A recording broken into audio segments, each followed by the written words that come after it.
E é muito bom compartilhar a vida com você. Se você está chegando agora e ainda não me conhece, meu nome é Pedro, sou aqui o pastor do Área Mais, um dos pastores da Terceira Igreja. Tenho a honra de liderar esse movimento de jovens apaixonados por Jesus, que vivem para conhecê-lo e torná-lo conhecido.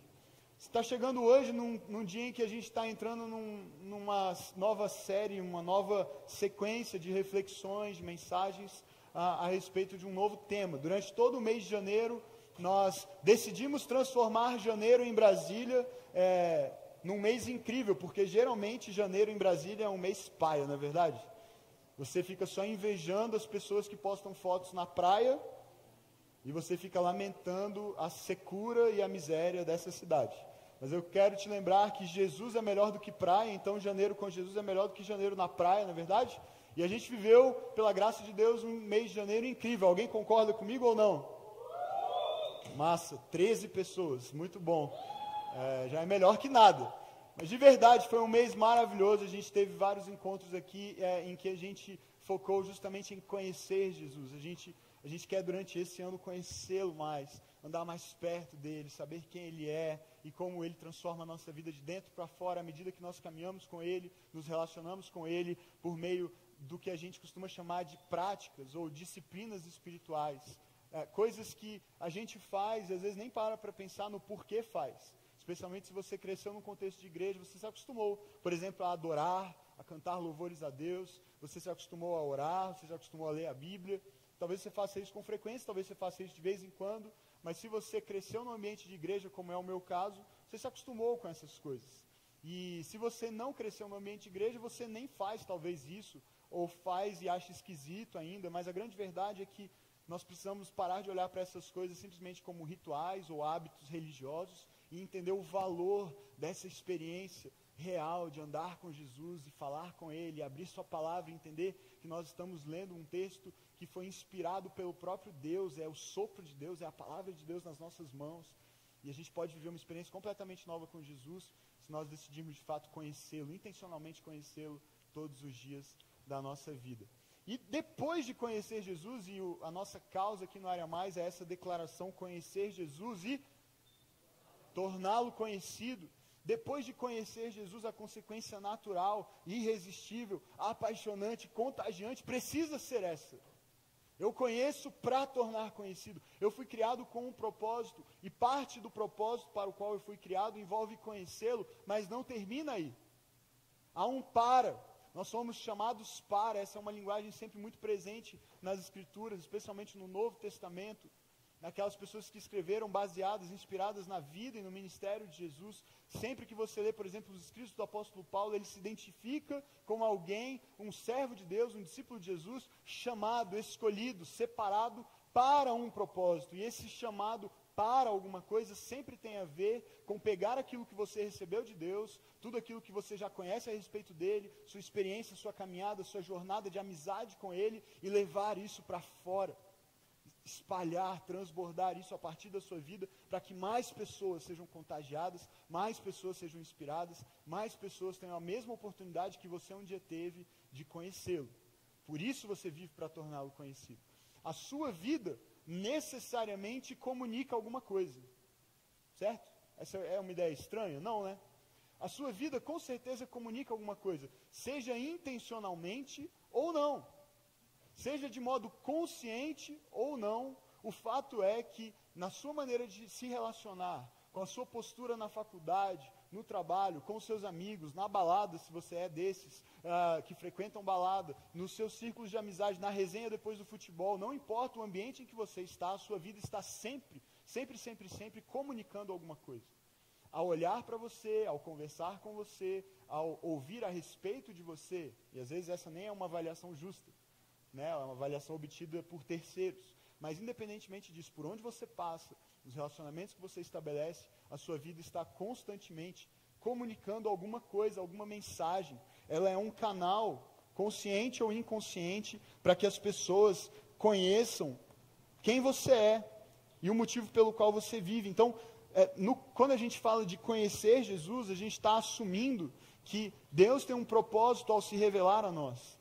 Deus tem um propósito que vai além de nós. Ele quer que você tenha sim uma experiência com Ele quer te transformar, Ele quer mudar quem você é, Ele quer alterar a sua maneira de enxergar o mundo, a vida, as pessoas, o seu jeito de viver. Mas isso não termina em você. Começa em você, mas precisa continuar, precisa fluir, precisa alcançar mais pessoas, porque o amor dele é grande demais para ficar contido e retido num só coração. E já imaginou qual é o tamanho da honra, do privilégio e também da responsabilidade de dizer assim, bom, agora que eu conheço Jesus, eu vou torná-lo conhecido para as pessoas, eu serei o seu representante, eu serei um canal de uma comunicação clara, de uma comunicação evidente, para que mais pessoas venham a conhecê-lo. E eu tenho pensado muito a respeito disso, porque desde o final do ano para cá eu tenho decidido mudar algumas coisas na minha vida, tanto no meu relacionamento com Deus, como na maneira como isso flui, a partir do meu relacionamento com Deus, como isso se manifesta na vida de outras pessoas, no meu casamento, no meu ministério, nas minhas amizades, no meu tempo de lazer. Eu estou tentando ajustar a minha vida, porque eu quero me parecer mais com Jesus. Eu não quero apenas ouvir falar a respeito dele, mas eu quero vivê-lo, e eu quero expressá-lo em tudo o que eu faço. Então eu tenho pensado a respeito um pouco dessa ideia do que a minha vida comunica. E do quanto eu preciso me alimentar dele para que aquilo que eu recebo dele flua naturalmente, sem que eu tenha que o tempo todo me esforçar. Às vezes eu preciso ser intencional. Às vezes eu preciso sair da minha zona de conforto e ir à direção de alguém que está sofrendo, de alguém que precisa dele, de alguém que está em trevas e precisa de ajuda, para que eu possa então comunicá-lo, para que eu possa expressá-lo, para que eu possa levá-lo até o encontro daquela pessoa. Mas eu quero que no dia a dia, enquanto eu vivo, enquanto eu faço as coisas que eu sempre faço, enquanto eu sou quem eu sou, ele se torne cada vez mais presente em mim, e através de mim, e percebido na minha vida e nas minhas atitudes. A sua vida, e eu quero começar dizendo isso, a sua vida comunica alguma coisa. O que é que a sua vida comunica? O que é que a sua vida simboliza? O que é que a sua vida representa? O que as pessoas leem em você, o que elas ouvem de você? Isso faz com que elas se aproximem de Jesus, ou isso faz com que elas se afastem de Jesus? Talvez você diga, mas eu nem conheço Jesus ainda, mas eu nem tenho um relacionamento com Ele, eu estou chegando agora, é o meu primeiro dia, ou tem pouco tempo que eu estou vindo, como é que eu posso ser desafiado a torná-lo conhecido? No momento em que você se encontra com Ele, você percebe que você foi criado para esse propósito. E eu quero te convidar a caminhar com a gente, e enquanto você é desafiado a torná-lo conhecido, você também será desafiado a conhecê-lo mais. Você vai querer conhecê-lo, você vai se interessar por Ele, porque Ele é irresistível. Sua presença, seu amor, sua graça se manifestam entre nós. E enquanto o adoramos, enquanto pregamos a respeito dEle, enquanto aprendemos sobre Ele, nós desejamos conhecê-lo mais. Amém? Então, eu quero que você comece refletindo a respeito dessa ideia, o que a minha vida tem comunicado, o que a minha vida simboliza e representa para a vida das pessoas. E enquanto eu pensava a respeito dessa ideia, especialmente de dezembro para cá, isso tem estado muito presente no meu coração, Deus me trouxe uma palavra, assim, a partir de um versículo que eu vou ler já para você, mas que representa bem essa ideia. E essa palavra é a palavra bandeira. E eu tenho pensado muito a respeito do sentido dessa palavra. A definição formal, a definição tradicional de uma bandeira, todo mundo sabe o que é uma bandeira, mas às vezes olhar para uma definição formal faz a gente perceber aspectos que a gente nem sempre percebe, porque é algo tão banal, uma bandeira, todo mundo sabe para que serve uma bandeira, o que é uma bandeira. Mas quando você para analisar de fato a definição, veja só, o dicionário define bandeira como o seguinte: um pedaço geralmente retangular de tecido, uma definição bem óbvia, né?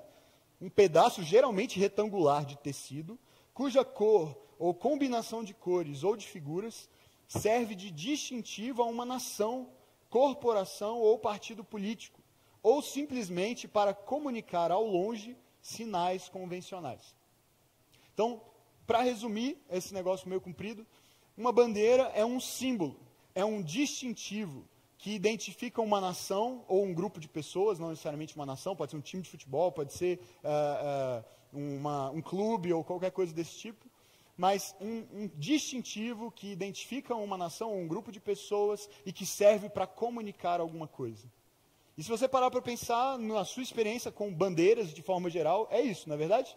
É para isso que elas servem. Você vê certas cores e você sabe, essa bandeira é de tal país. Você vê o símbolo e você fala, essa bandeira é de tal clube, essa bandeira é de tal time, essa bandeira é de tal lugar, ou então essa bandeira significa tal coisa, porque tem bandeiras que não necessariamente identificam grupos ou pessoas, mas comunicam uma mensagem.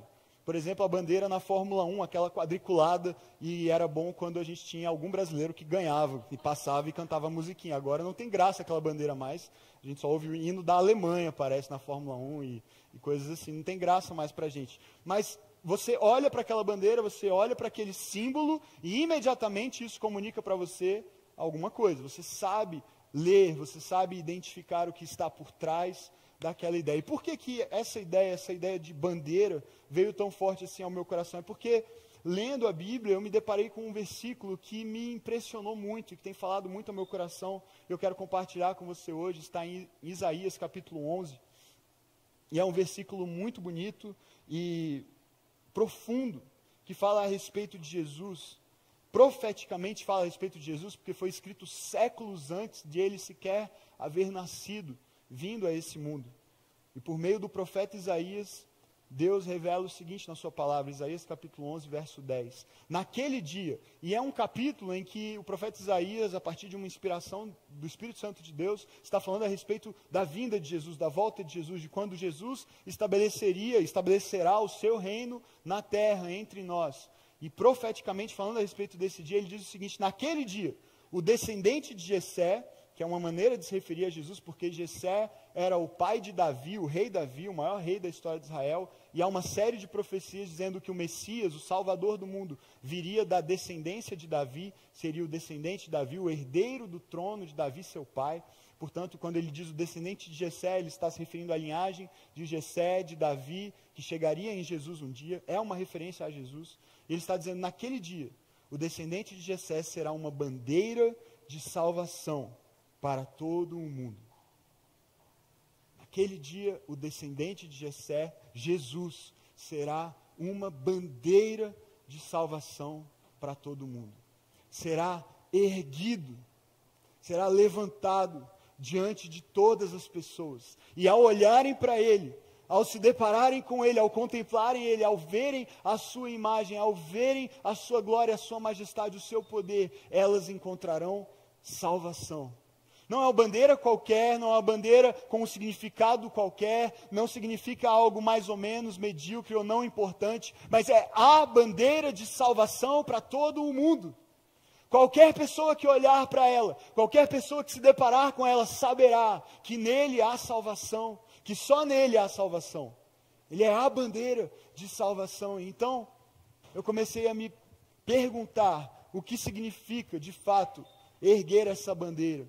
Sabe, eu quero desafiar você, e eu quero junto com você, ser alguém que vai erguer essa bandeira para o mundo. Eu comecei a pensar e perguntar para Deus, Deus, eu entendo, Jesus é a bandeira de salvação, e a tua palavra está me dizendo isso, e eu quero entender qual é a minha relação, qual é o meu papel nessa história toda, porque se ele é uma bandeira, quem eu sou? Se Jesus é a bandeira de salvação, qual é o meu lugar? Porque ele é a bandeira de salvação. Eu não posso ser a bandeira, eu não consigo ser a bandeira, eu não consigo salvar ninguém com as minhas forças, eu não tenho capacidade de transformar corações de pessoas que estão fechadas para Jesus, pessoas que não creem em Jesus, pessoas que estão vivendo distante de Jesus. Eu não consigo fazer isso. E eu não posso fazer isso, e o meu consolo a respeito disso é que a palavra de Deus não diz que eu sou a bandeira de salvação. Mas ela diz que ele será a bandeira de salvação.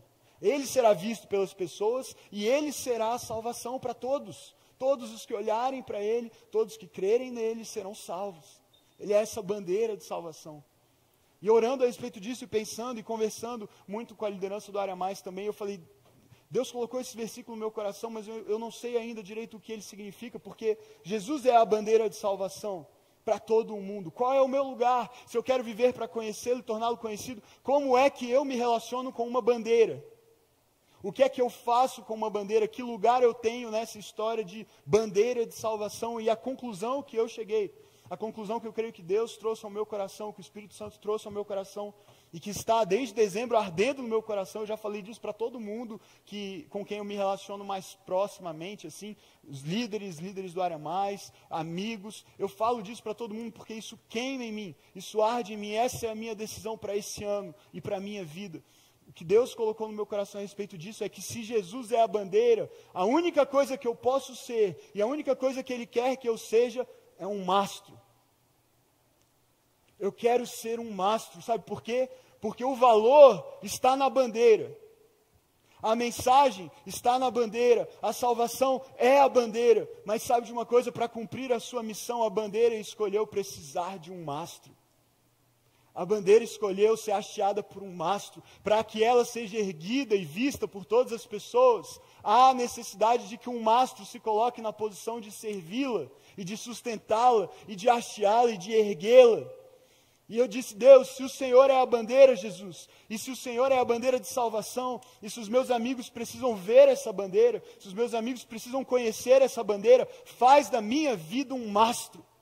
Faz da minha vida alguém que vai viver de tal forma a erguer o mais alto possível essa bandeira, para que o maior número possível de pessoas veja essa bandeira e seja salvo por essa bandeira. E ao olhar para ela, tenha sua vida transformada, a sua história transformada. Eu quero ser um mastro, porque eu não posso ser a bandeira, eu não quero ser a bandeira, porque eu seria uma péssima bandeira. Eu não sei ser bandeira, eu não consigo ser bandeira, eu não posso fazer o que Jesus fez. Mas a boa notícia é que Ele não quer que eu seja bandeira. Ele já é a bandeira, só há uma bandeira. Ele só quer que eu seja um mastro. E eu consigo ser um mastro. Eu posso ser um mastro. Eu posso colocar a minha vida de tal maneira, viver de tal maneira, amar de tal maneira, servir de tal maneira, que ao olhar para mim não vejam um mastro. Ninguém repara no mastro. Verdade? Você nunca olha para o mastro, você olha para a bandeira. E essa é a questão. Eu não quero ser visto, eu não quero ser famoso, eu não quero ser conhecido, eu não quero que as pessoas me sigam. Eu quero que elas olhem para Ele. Ninguém está olhando para o mastro, vai olhar para a bandeira. E eu quero me fazer um mastro para me colocar numa posição em que, por meio da minha vida, o nome de Jesus seja erguido, seja visto, seja conhecido, seja exaltado por todas as pessoas. Eu pensei muito a respeito dessa ideia, tenho pensado e comecei a procurar na Bíblia algumas histórias relacionadas a bandeiras e de onde vinha essa referência, na verdade, originalmente, de se referir ao próprio Deus, a Jesus especificamente nesse caso, como uma bandeira e uma bandeira de salvação. E a primeira história que é registrada na Bíblia, uma história muito interessante no povo de Israel, uma história que tem a ver com essa ideia de Deus como uma bandeira, está registrada em Êxodo capítulo 17. Eu vou ler bem rápido para você, o texto não vai aparecer no telão, só o último versículo vai aparecer, que é o versículo chave. Eu quero que você guarde, pense a respeito dele. Mas a história é uma história situada quando o povo de Israel deixa o Egito. O povo de Israel foi escravo por 430 anos no Egito, e finalmente eles são libertos. Deus usa uma pessoa chamada Moisés para libertar o povo. É a experiência que nós conhecemos como Êxodo, é o segundo livro da Bíblia, conta essa história. Deus age de forma poderosa no meio dos egípcios e liberta o povo, e eles começam uma peregrinação no deserto, na direção da terra que Deus havia prometido dar a eles. E eles sabiam que durante esse tempo eles passariam por muita dificuldade, e eles teriam que lutar contra inimigos, e eles passariam dificuldades e murmurariam contra Deus, e foi uma experiência muito difícil, porque eles reclamavam de não ter água, reclamavam de não ter comida, eles viviam brigando, e logo nessa arrancada, bem nos primeiros passos, eles se deparam com um conflito, com uma guerra. Um exército de um outro povo vem guerrear contra eles, contra o povo de Israel. Essa experiência está registrada, a primeira batalha que o povo teve que enfrentar, em Êxodo capítulo 17, a partir do verso 8, eu vou ler bem rápido. O texto diz assim: quando os israelitas ainda estavam em Refidim, os guerreiros de Amaleque os atacaram. E Moisés ordenou a Josué, que era o seu discípulo e o seu auxiliar: escolha homens para saírem e lutarem contra o exército de Amaleque, e amanhã ficarei no alto da colina, segurando em minha mão a vara de Deus. Uma vara que Deus havia dado para Moisés, para ele, com essa vara, fazer milagres, fazer sinais. Foi com essa vara que ele abriu o mar e o povo atravessou a pés secos. Foi essa vara que ele jogou no chão e virou uma serpente. Essa era a vara que manifestava a presença, o poder e a salvação de Deus para o povo. E ele disse assim: então vocês vão para a guerra e eu vou ficar no alto da colina segurando em minha mão a vara de Deus. Josué fez o que Moisés lhe ordenou e lutou contra o exército de Amaleque. Moisés, Arão e Ur subiram até o topo de uma colina que ficava perto dali. Enquanto Moisés, presta atenção nisso, enquanto Moisés mantinha os braços erguidos, os israelitas tinham a vantagem. Quando abaixava os braços, a vantagem era dos amalequitas. Estava rolando um esquema muito esquisito. Moisés estava meio que regendo a parada, a guerra. Enquanto ele erguia as mãos, e numa das mãos dele estava o quê? A vara de Deus. E ele erguia as mãos do alto da colina, enquanto o povo estava guerreando, o exército de Israel vencia a batalha. No momento em que ele abaixava as mãos, que ele descia a vara, que ele tirava essa bênção e essa presença, esse símbolo do poder de Deus sobre o povo, sobre a guerra, o povo começava a perder. História impressionante. E o texto continua dizendo o seguinte: os braços de Moisés, porém, logo se cansaram. Então Arão e Hur encontraram uma pedra para Moisés se sentar, e um de cada lado mantiveram as mãos dele erguidas. Assim as mãos permaneceram firmes até o pôr do sol, e como resultado Josué aniquilou o exército de Amaleque na batalha. Que interessante, duas pessoas ajudando Moisés a manterem suas mãos erguidas, levantadas, porque os seus braços começaram a se cansar, e eles durante o dia todo guerreando, e enquanto ele tinha as mãos erguidas, o povo vencia. Então, com o auxílio dessas duas pessoas, suas mãos ficaram erguidas até o fim, e Deus deu vitória ao povo. Então o Senhor disse a Moisés: escreva isto em um rolo, como lembrança permanente, e leia em voz alta para Josué: apagarei toda e qualquer recordação de Amaleque de debaixo do céu. E aí o verso 15, eu quero que você preste atenção. Moisés construiu um altar e o chamou de quê? O Senhor é a minha bandeira. Ele construiu um altar porque o altar era a maneira de o povo se lembrar. Ao olhar para aquele altar, eles se lembrariam sempre do que aconteceu ali. Ele deu um nome para aquele altar, e o nome que ele deu foi: o Senhor é a minha bandeira. Sabe por que o povo vencia a batalha enquanto as mãos de Moisés estavam erguidas, com a vara de Deus na sua mão? Não é porque Moisés tinha um poder. Não é porque as mãos de Moisés eram mãos especiais, ou mãos de poder, não. É porque ele tinha nas mãos a vara de Deus. E ele simbolizava diante do povo como líder a presença, o poder, a graça e a salvação de Deus. E Deus ali se fazia presente como uma bandeira de salvação. E ele está dizendo: enquanto eu for o Deus de vocês, enquanto eu for essa bandeira de salvação, enquanto a minha presença estiver entre vocês e sobre vocês, vocês terão vitória e vocês serão salvos. No dia em que a minha presença deixar vocês, no dia em que vocês não se importarem mais com a minha presença, com o meu poder, no dia que vocês tentarem lutar com as próprias forças e resolver do jeito que vocês quiserem, em resumo, no dia em que vocês quiserem ser a bandeira no meu lugar, aí vocês não vão ter vitória, porque eu sou a bandeira. Moisés entendeu isso e reconheceu isso. Ele construiu um altar e ele disse: o Senhor é a minha bandeira. Em outras palavras, o que ele está dizendo, junto com os seus auxiliares, Arão, Hur, aqueles homens que o ajudaram a permanecer com as mãos erguidas, o que ele está dizendo é: nós somos, Senhor, só o mastro. Estamos aqui só para segurar essa vara, segurar esse símbolo do teu poder, da tua presença e da tua salvação diante do teu povo. Sabe, o valor não está no mastro. O valor de uma bandeira não é o mastro. O valor é a bandeira. A salvação é a bandeira. A esperança do mundo não sou eu, é Jesus Cristo. A salvação do seu amigo, da sua amiga, do seu namorado, da sua namorada, do seu pai, da sua mãe, do seu colega de faculdade, do seu colega de trabalho. A salvação não está nas suas mãos. A salvação é Jesus Cristo. E Ele pode transformar qualquer vida. Ele pode dar vitória em qualquer batalha. Mas Ele te convida e Ele me convida. Seja mastro. Erga o meu nome. Viva de tal maneira que as pessoas, ao olharem para você, vejam quem eu sou. É isso que importa. Eu quero gastar a minha vida inteira para erguer o mais alto que eu puder essa bandeira. E viver de tal forma que, ao olhar para mim, as pessoas vejam quem Ele é. As pessoas se apaixonem pela história dEle. E as pessoas encontrem salvação na única bandeira de salvação que existe. E essa bandeira se chama Jesus. Faça da sua vida um mastro. Sabe, só há uma bandeira. Não pode haver vários mastros. Essa é a coisa mais incrível de ser igreja, de ser família em Jesus, de fazer parte de um movimento como esse, chamado Área Mais. É que você entende que só há uma bandeira. Uma bandeira só precisa de um mastro, não precisa de vários. Então o convite é para você se fazer um mastro, mas um mastro bem pequenininho.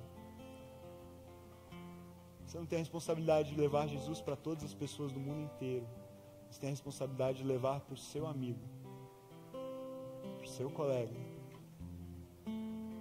E aí quando eu decido ser esse pedacinho aqui do mastro, e aí a Rebeca decide ser mais esse pedacinho do mastro, e aí a Ana Luísa e o Felipe decidem ser mais um pedacinho do mastro, e aí quando o Choco é mais um pedacinho do mastro, e os Mateus e a Larissa são mais um pedacinho do mastro, e aí a Hannah e o Rafa são mais um pedacinho do mastro, e aí a Letícia é mais um pedacinho do mastro, e aí o Pedrinho e a Pri são mais um pedacinho do mastro. Já pensou o tamanho que esse mastro pode ter? Já pensou quão alta essa bandeira vai ser hasteada? Quantas pessoas podem vê-lo e conhecê-lo e encontrar nele salvação? Esse é o meu convite para você, para esse mês e para daqui para frente, por toda a nossa vida. Conhecê-lo e torná-lo conhecido. E erguer esse mastro mais alto que nós pudermos, para mudar a vida de muitas e muitas pessoas.